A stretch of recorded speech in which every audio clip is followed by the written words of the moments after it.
Assalamualaikum warahmatullahi wabarakatuh. Kembali lagi bersama saya, Ines Salsabila. Saya dari jurusan Pendidikan Matematika. Video ini merupakan video tugas dari mata kuliah Teori Bilangan dengan dosen pengampu Pak Dedi Nursyana. Di sini kita akan membahas tentang himpunan. Yang pertama, definisi dan contoh himpunan. Apa sih definisi dari himpunan? Himpunan adalah kumpulan objek yang memiliki sifat yang dapat didefinisikan dengan jelas, atau lebih jelasnya adalah segala koleksi benda-benda tertentu yang dianggap sebagai satu kesatuan. Contohnya, contoh himpunan apa sih? Himpunan itu seperti himpunan siswa gemar bermain piano, himpunan hewan berkaki 4, himpunan bilangan prima kurang dari 10. Seperti itu contohnya. Nah, sekarang kita ke aturan penulisan himpunan.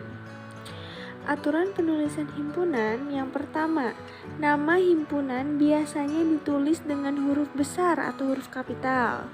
Yang kedua, objek yang termasuk anggota himpunan ditulis di dalam tanda kurung, kurawal seperti berikut. Yang ketiga, masing-masing anggota himpunan dipisahkan dengan tanda koma. Dan yang terakhir, sementara anggota himpunan ditulis memakai huruf kecil.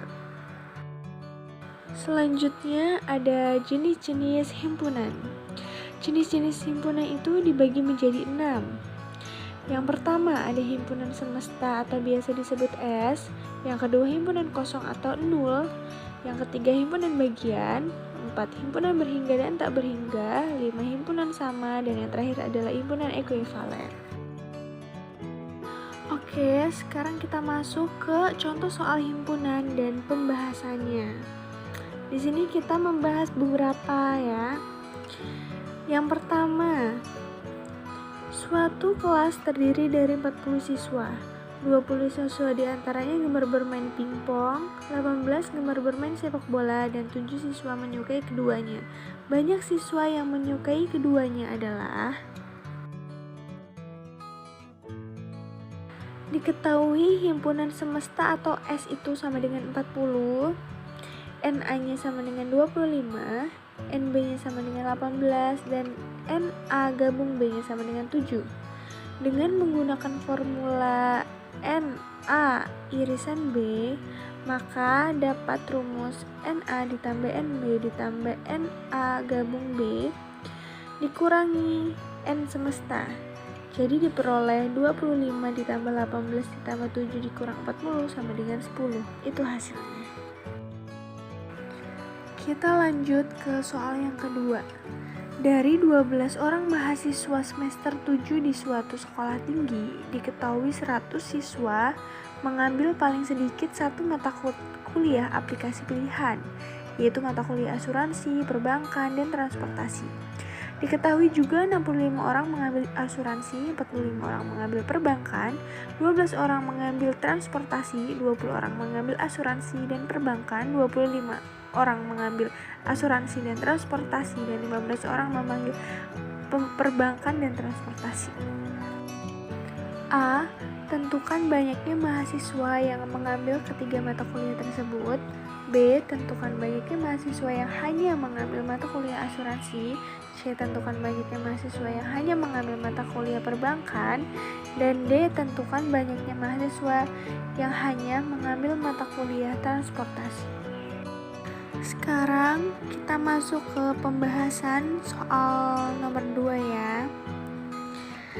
Jadi misalkan A. Menyatakan himpunan mahasiswa yang mengambil mata kuliah asuransi, perbankan, dan T transportasi, serta S sebagai himpunan semesta. Untuk itu diketahui N semestanya sama dengan 120, N A gabung P gabung T nya 100, NA nya 65, NP nya 45, NT nya sama dengan 42. Nilai A irisan P nya 20, A irisan T nya sama dengan 25, dan N irisan P irisan T sama dengan 15. Oke, karena poin A itu ditanya mahasiswa yang memilih ketiga mata kuliah tersebut. Jadi yang ditanya adalah NA irisan P irisan T dong. Jadi kita langsung aja masukin rumus dari NA gabungan T sama dengan NA ditambah NP ditambah NT dikurang NA irisan P dikurang NA irisan T dikurang NP irisan T ditambah NA irisan P irisan T.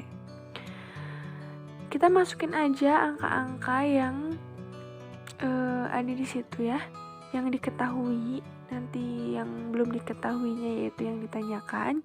Jadi hasil yang ditanyakan itu ketiga mahasiswa tersebut mengambil ketiga mata kuliah, yaitu hasilnya 8. Jadi ada 8 mahasiswa yang mengambil ketiga mata kuliah itu sekaligus. Nah, sekarang kita masuk ke poin B, yaitu yang ditanyakan, tentukan mahasiswa, banyaknya mahasiswa yang hanya mengambil asuransi, mata kuliah asuransi ya. Jadi, banyaknya mahasiswa yang hanya mengambil mata kuliah asuransi dan perbankan, tetapi tidak mengambil mata kuliah transportasi adalah 20 orang dikurangi 8 orang yang mengambil ketiga mata kuliah tersebut. Jadi, 20 dikurang 8 sama dengan 12 orang. Selanjutnya, banyaknya mahasiswa yang hanya mengambil mata kuliah asuransi dan transportasi, tetapi tidak mengambil mata kuliah perbankan, yaitu jumlahnya 25, dikurang sama 8 orang yang mengambil ketiga mata kuliah, jadi 17 orang. Jadi, mahasiswa yang memilih mata kuliah asuransi yaitu 28 orang. Yang ditanya selanjutnya, yaitu banyaknya mahasiswa yang mengambil mata kuliah transportasi saja. Banyaknya mahasiswa yang hanya mengambil mata kuliah perbankan dan transportasi tetapi tidak mengambil mata kuliah asuransi itu 15 dikurang 8 orang yang memilih ketiga mata kuliah, yaitu 7 orang. Selanjutnya, banyaknya mahasiswa yang hanya mengambil mata kuliah asuransi dan transportasi tetapi tidak mengambil mata kuliah perbankan, yaitu 25 dikurang 8 sama dengan 17 orang. Jadi, banyaknya mahasiswa yang hanya mengambil mata kuliah transportasi adalah 42 dikurang 17 dikurang 7 dikurang 8 jadi 10 orang. Oke, terima kasih teman-teman sudah menyimak video saya kali ini. Tunggu ya video saya selanjutnya. Terima kasih.